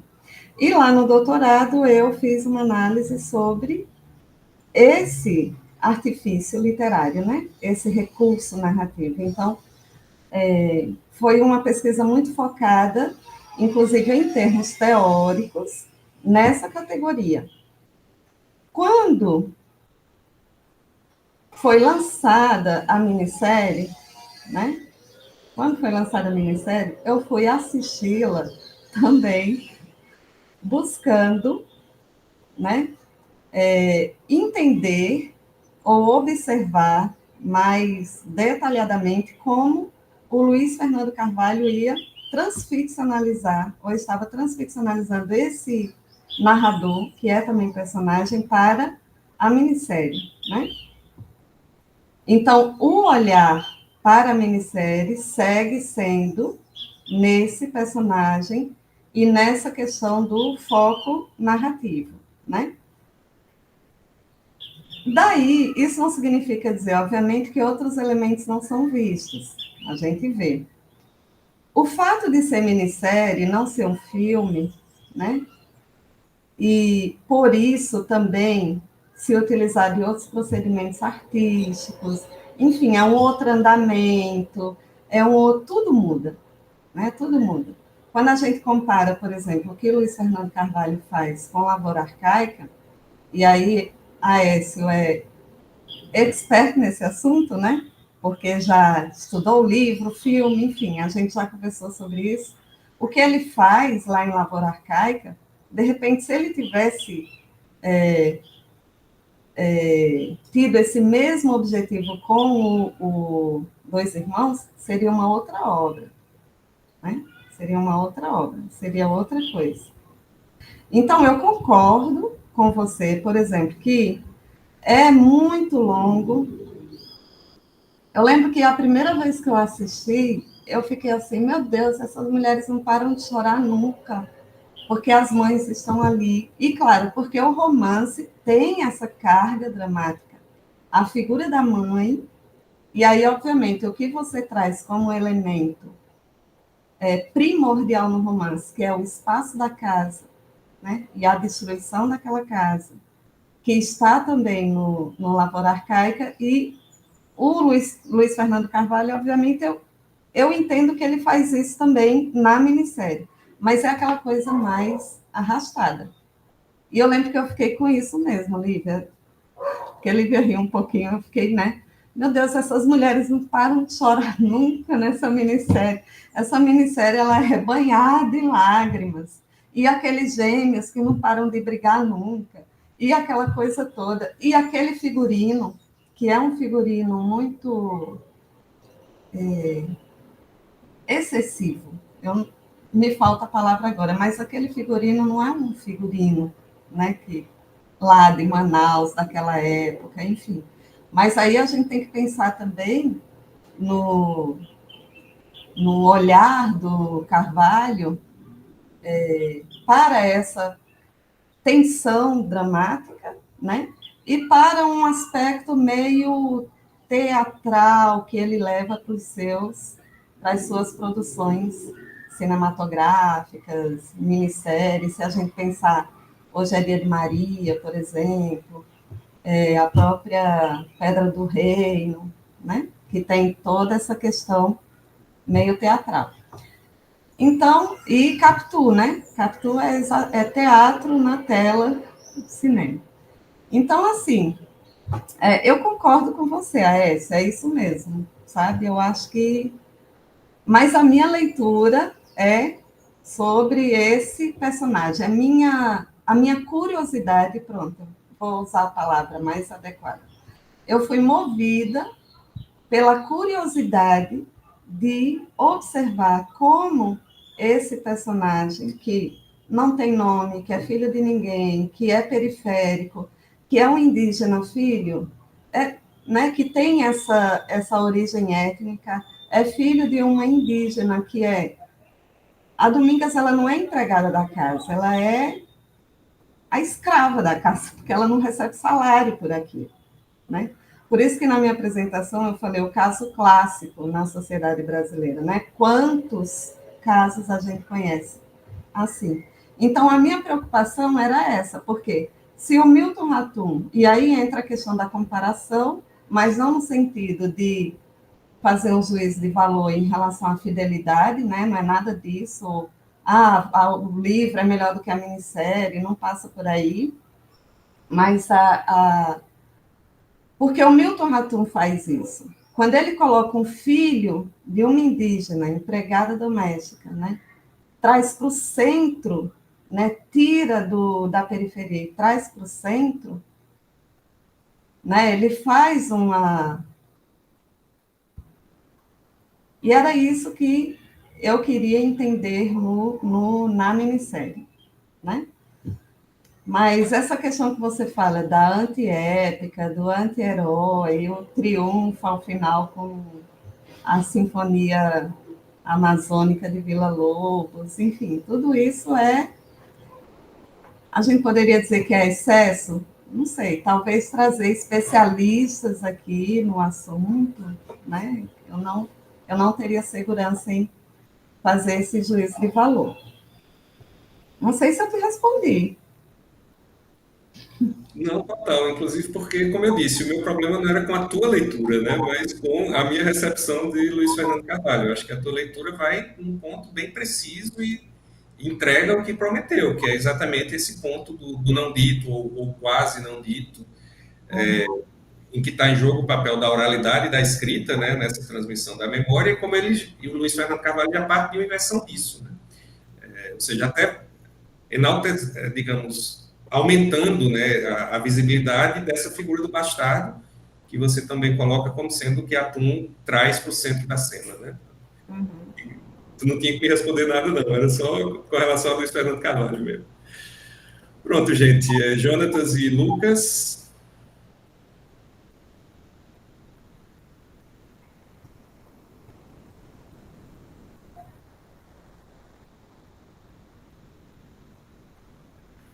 Lucas? Ah, sim. Primeiro você, não, cavalheiro. Não, é porque eu não tenho uma questão específica sobre as apresentações, né? Essa é uma discussão nova para mim, esse choque, esse comparativo entre as traduções, né, da literatura para outras linguagens.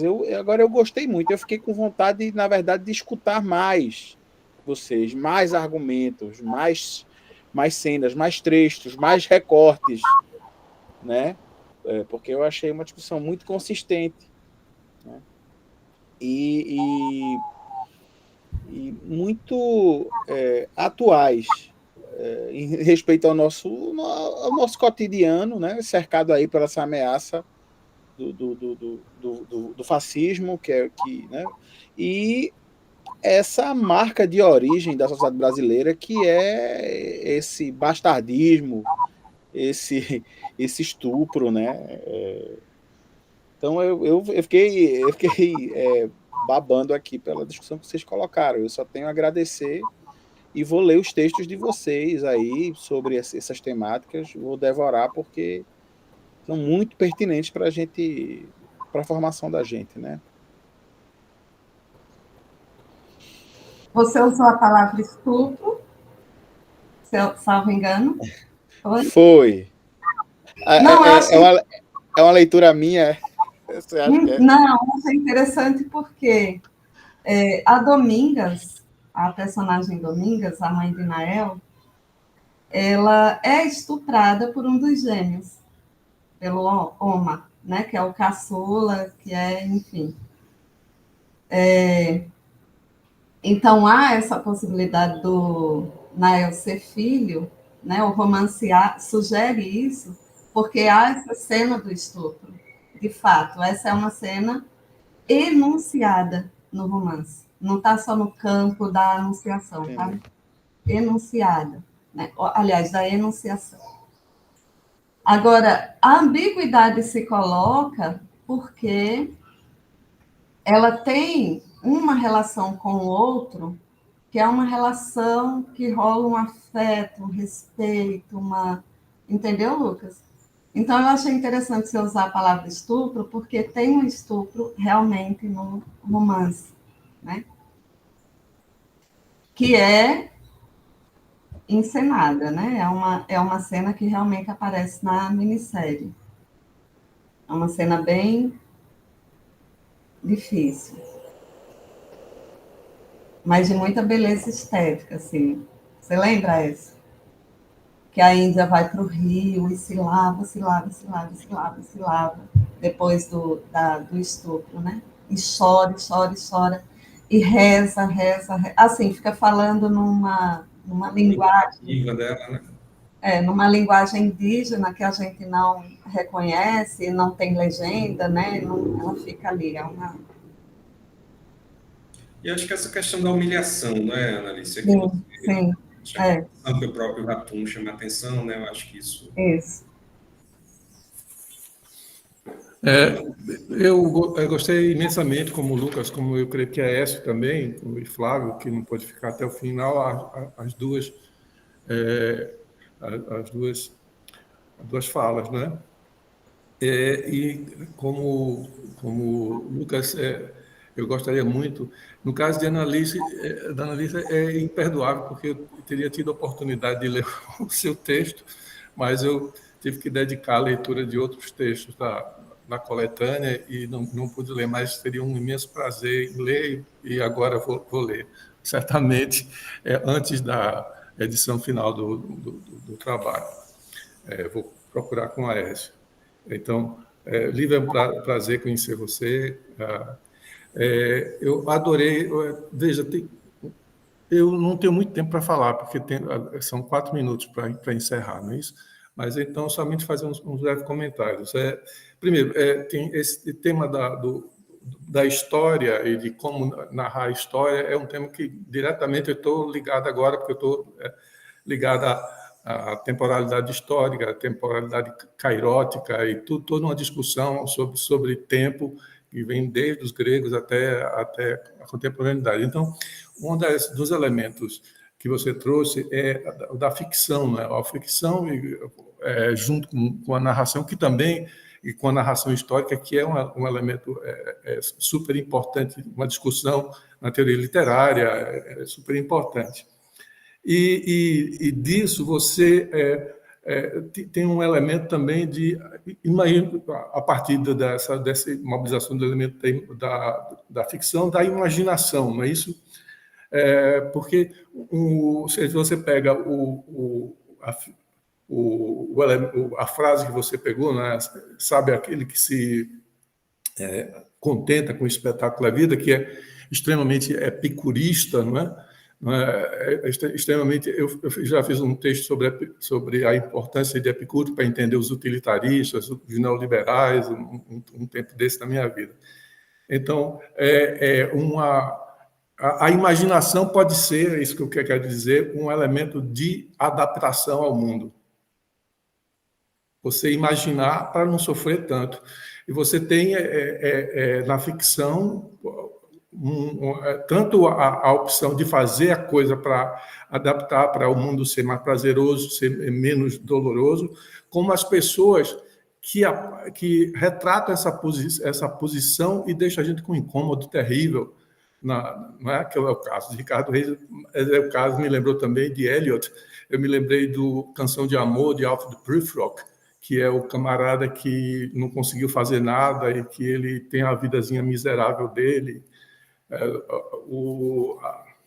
Aquele teatrólogo que a tua esposa se estuda, agora ai, meu Deus, só tem o irlandês... Beckett também tem uns personagens distópicos de que a imaginação só serve para adaptar a pessoa ao mundo que existe, né? Então, essa é uma perspectiva que eu quero comparar depois com a que a Annalise trouxe para a gente. E aí você mobiliza o romance do Pavão Misterioso e a Canção de Edinardo, e a Canção de Edinardo te leva a mensagens que tem ali de resistência à ditadura militar. Mas o Pavão Misterioso também é um cordel em que o escapismo é um elemento fundamental, né? Não tem mais minha donzela, meus cavalos voam nos ares, é aquela coisa de que o camarada sai voando pela imaginação, não é? Então, eu queria que você comentasse isso, não vai dar tempo, mas aí a gente fica uma conversa para a gente depois ter. Annalise, a história com Milton Ratum também traz esses elementos. Existe uma imaginação narrativa situada, eu vou falar o termo livremente, numa heterotopia, né? Num lugar deslocado, como você mesmo falou, né? Numa periferia, uma voz do deslocado, né? E eu acho que a gente tem que ser muito mais generoso com essa estratégia de Ratum. E sobretudo, se você vai... Eu não assisti a minissérie, estou devendo o filme e a minissérie. Então, mas se você... Pelo que vocês falaram, o romance de Ratum não é sobre mulheres que choram, ao oposto do patriarcalismo, do patriarcado que você encontra eu estou aflito por causa do tempo, que você encontra no romance de Raduan Assar, não é? E no filme você vai encontrar, ali são mulheres fortes, já começa que a grande parte da história é moída, né, por mulheres que são muito fortes em proporções muito distintas, né? A Zana é uma coisa, a Domingas é um outro tipo de força, não é?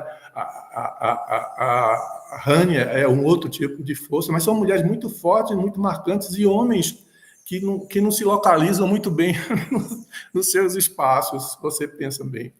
Agora, a grande mágica para mim é de que um homem que não se localiza bem no seu espaço, que é um filho de ninguém, consiga ter uma narrativa tão consistente, tão bonita. E o que eu queria dizer, eu teria muito para dizer, mas sobre isso, não é?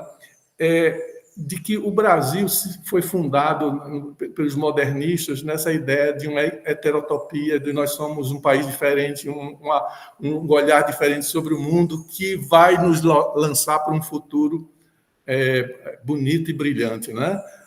Você vai pegar a esperança dos modernistas da década de 20, pelo menos era essa. E aí eu queria que tu falasse um pouquinho sobre essa narrativa que não é simplesmente uma narrativa negativa, mas é a narrativa de um deslocado. O deslocado é aquele que tem que mais do que ninguém, dialogar com as estruturas de narrativa que são hegemônicas, e você tem que encontrar seu lugar por ali, por dentro, não é isso? E você, no final da explanação, você estava falando o futuro não é a questão aqui, né?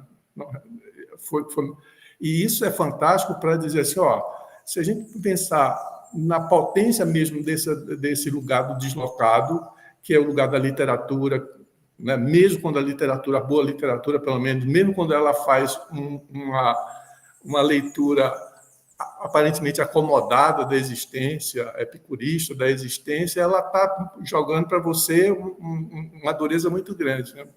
Então, eu queria que tu falasse um pouquinho mais, a gente vai conversar, porque não vai dar tempo, eu já estou passando até do tempo né? A gente conversa sobre isso depois, sobre exatamente isso, o que é dessa narrativa, da potência dessa narrativa, quando o futuro é colocado em questão.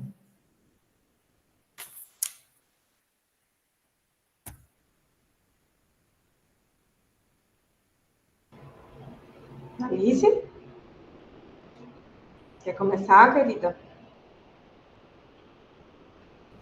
Damos primeiro. É você primeiro. Sou eu? Então, pensando, Jonatas, muito obrigada pelas considerações, e Lucas também. Eu acho que o que eu vou contemplar agora brevemente atenderia aos dois, né? Porque o Lucas disse que queria ouvir mais, saber um pouco mais, de mais recortes, né? E aí você falou do epicurismo, né? Que aí essa epígrafe, né, de Saramago, que é um verso de uma ode de Ricardo Reis, né? E aí ele percorreu as 3 obras, né? Acabou percorrendo as 3 obras, desde Fernando Pessoa, passando por Saramago, chegando até o cinema, marca muito bem a ambivalência, vou usar a mesma palavra que a Annalise vem usando, né? Do personagem, né, de Ricardo Reis, e a sagacidade do Saramago, que foi o primeiro deslocamento, em escolher exatamente Ricardo Reis para colocar nesse ano de 36. Porque ele poderia ter escolhido outro heterônimo, com mais ênfase nos atos, por exemplo. Se ele tivesse escolhido Álvaro de Campos, a gente teria uma outra realidade, porque Álvaro de Campos era um poeta intenso. Ele era um poeta modernista, ele era um poeta que tinha atitudes na vida. Ricardo Reis era um epicurista, Ricardo Reis era um contemplador, né? Então, ele que vivia de observar rios, flores e musas, né? Ele tinha as musas dele nas odes, que nas obras, né? Tanto no Saramago quanto no Botelho, se transvestiram de personagens, né? Lídia, por exemplo, era uma musa das odes pessoanas, de Ricardo Reis, né? Que chegaram Lídia chegou tanto na obra romanesca como na fílmica. Então, é o choque do Ricardo Reis e essa observância dele não ter, ou não saber, ou não querer reagir, né? E aí lida com o escapismo, né, que você também mencionou, pegando também a questão da origem do Pavão Misterioso, que é um texto de cordel, né?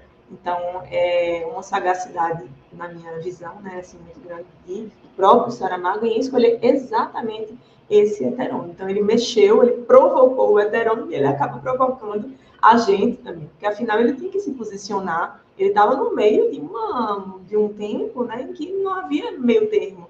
Ele foi ali, ele foi interrogado na polícia, né? Ele ficou sem entender nada, se a gente vê o filme. Mas eu posso até compartilhar, os meus alunos conseguiram o link do filme. Aluno consegue muita coisa, né? Aluno consegue muita coisa. Eu tenho um filme no HD, né? Mas não tenho um link. De repente, vocês, se vocês quiserem, eu depois compartilho. Então, seria esse comentário breve a fazer a título de acréscimo, tá bom? Mas eu agradeço a todos os comentários.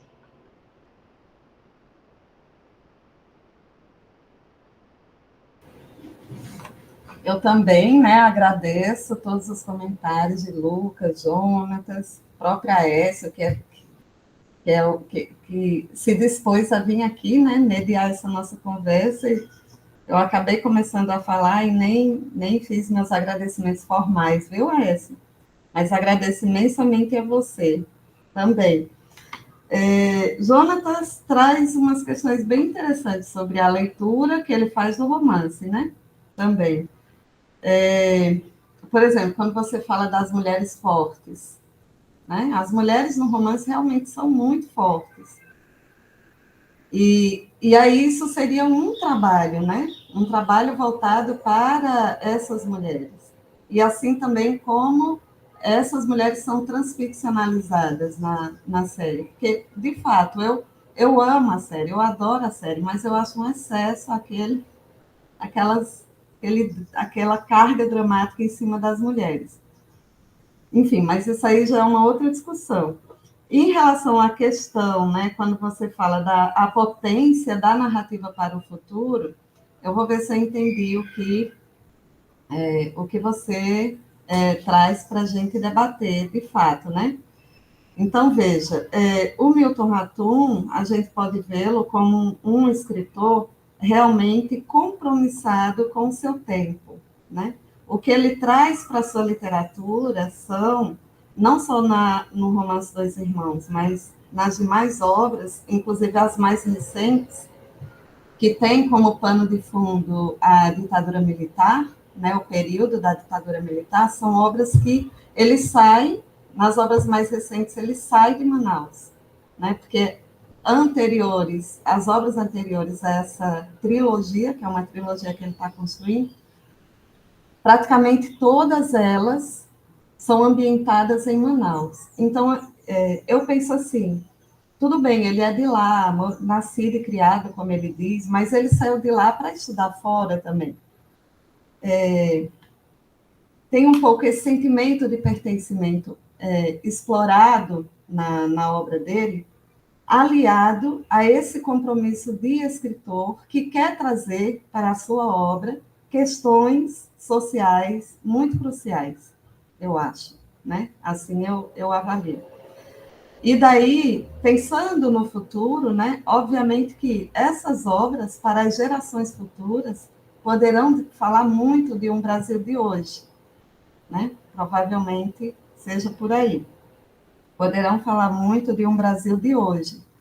Então, por exemplo, quando se pergunta para Milton Ratum, quando se pede a ele uma indicação de leitura importante para conhecer certas questões no Brasil, ele indica A Queda do Céu, do Schopenhauer, né? Então, a gente vê que é um escritor que está realmente, não é só agora, porque é um escritor que está, desde as suas origens, preocupado nessa discussão sobre as questões indígenas. E ele se engaja mesmo nisso. Não sei se vocês acompanharam, em 2018, por exemplo, vamos pensar nos anos cruciais da nossa história mais recente, né? 2018 e 2022, Milton Ratum estava militando mesmo nas redes sociais. Então, ele tem essa característica, diferente do Raduan Assar, que também faz a sua militância, mas é diferente, né, Aécio? Não é o cara que aparece e tal, não. Milton é esse cara. Então, eu acho que não sei se eu contemplo o que tu está discutindo aqui. Outra questão que eu achei interessante, só para completar, recentemente eu vi a Eliane Brum lançando o mais novo livro dela, que é relacionado às questões da Amazônia, que ela está, né, ela tá voltada a isso há décadas, né, que ela estuda. Então, ela lançando o livro num evento na Espanha. E aí ela fala algo que eu achei muito interessante, sabe? Que, de repente, tem muito a ver com o que a gente está vendo aqui. Ela diz assim, olha, a Espanha não é o centro, né? A Espanha é a periferia. O centro é a Amazônia. Então, eu acho que esse deslocamento, né? Essa heterotopia que você fala, né? Esse deslocamento de voz, de perspectiva narrativa, de olhar, né, que dá enfim, que torna essas obras tão importantes para a história da literatura brasileira, eu acho. Só para esclarecer o que eu estava pensando com o futuro, é que a literatura modernista sempre pensou o futuro como uma solução, né? Macunaíma, se tivesse a cultura brasileira tivesse alguma esperança, ia ser a via brasileira, seria a via diferente, né? Diferenciada. E você tem esses dois irmãos aí que são um que é um projeto modernizador mais, e o outro que vai num outro caminho, mais a gente podia chamar do prazer mesmo, e o que é que seja. Ao deslocar desse tema bíblico, né, da conflito entre os irmãos, para esse camarada que está na periferia, eu acho que Ratum, embora compromissado, ele foi militante, etc., atuou, foi perseguido pela ditadura, embora compromissado, ele coloca o quão difícil é esse lugar de encontrar uma voz no lugar do deslocado, entendeu? Não facilita, não está dizendo que é uma coisa simples, que vamos encontrar uma fusão. É nesse sentido que eu estou dizendo que o futuro é um problema. O presente é que é a questão, né? O presente que a gente sabe que o presente é que é a questão, né? Porque podemos não ter futuro. Nesse sentido é mesmo, não há uma luz para o futuro, né? Mas, ao mesmo tempo, esse é um esforço fundamental para construir qualquer utopia, esse lugar do deslocamento, no meu modo de entender. Por isso que eu acho arretado esse romance. Bom, eu acho que a gente está se encaminhando para o final, né, Lucas? Claro que você é quem dá o tom aí. Eu queria também só, para finalizar, né, fazer um comentário. Talvez eu não tenha feito suficientemente bem no início da minha fala, né?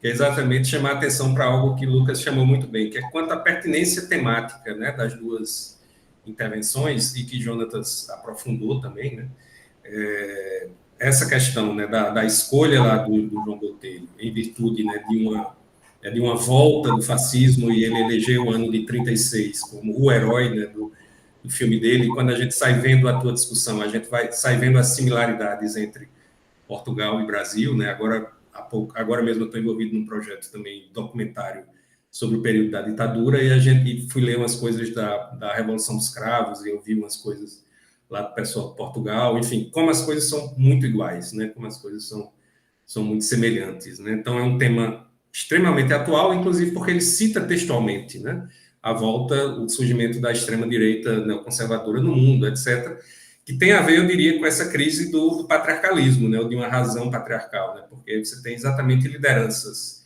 carismáticas que exorbitam, né, sua autoridade paterna, né, assim, e aí com isso a gente chega no motivo lá da casa assassinada, né, Analice? E aí, bom, testei a Analice de novo com essa problemática do bastardo. Eu acho que Jonatas problematiza muito bem quanto a esse papel do deslocado, né? O deslocado tem que se haver com as estruturas narrativas, Jonatas, e ele também desloca, né? O deslocado desloca, né? E ele está reagindo a uma condição de abjeção a que ele foi exposto, né? De sequer constituir, né, uma separação entre sujeito e objeto, né? A própria raiz etimológica aí da ideia de abjeção, né? E que eu acho que esses elementos aí que você traz na sua obra também são muito ricos, né? Assim, dois temas extremamente atuais, né? Então, acho que vocês estão de parabéns aí quanto a essas questões, e que eu vejo convergirem, né, para a mesma temática da crise do declínio da razão patriarcal. Só uma informação, você citou A Queda do Céu, de Copenau, né? Para você já pode ser a próxima participação no nosso grupo, que o filho de Glauber Rocha, Eric Rocha, acabou de lançar o filme, né? A Queda do Céu, que é uma adaptação de Copenau. Então já tens aí um novo motivo, claro, para qualquer pessoa que vá nos assistir, né, Lucas? E com isso, que aí sim já tem uma inversão narrativa, né, dessa posição de heterotopia e tudo, né? A Queda do Céu, Lívia, é de Eric Rocha, Eric com K no final. Ele é o filho de Glauber. Lucas, é contigo, se as meninas não quiserem falar mais nada. Por mim, estou muito satisfeita, muito feliz pela oportunidade, só tenho realmente a reiterar meus agradecimentos. viu? Muito obrigada a todos pela escuta atenta, né, pelos comentários ótimos sobre os nossos trabalhos, né? Eu acho que a sensação de analista é semelhante. É sim, faço minhas as suas palavras, viu, Lívia? Fiquei bem satisfeita, adorei essa tarde de hoje e espero termos mais, e teremos, né, Lucas? Muito obrigada, Lucas, Aécio, Jonatas e Lívia também. Muito obrigada por todos os comentários, por todas as contribuições, e, enfim, esses trabalhos nunca têm fim, né? Eu queria só lembrar, Lucas, e aí de fato juro que é o último comentário, né, que é a típica conversa que ela acabaria, né, numa mesa de bar se não estivéssemos eu e a Analice em João Pessoa, Lívia em Camocim, no Ceará, você no Recife, Jonatas em Camaragibe, né? Mas enfim, na próxima a gente, quer dizer, nem sei se é Camaragibe, Jonatas. Não, é preciso respeitar, eu moro em São Paudalho. Lourenço, Paudalho, Eu não vai bebo, ver, São Lourenço, minha Paudalho. religião não permite. É isso, minha gente. Brigadão pela tarde, pela partilha, e a gente vai se encontrar. Um abraço, valeu.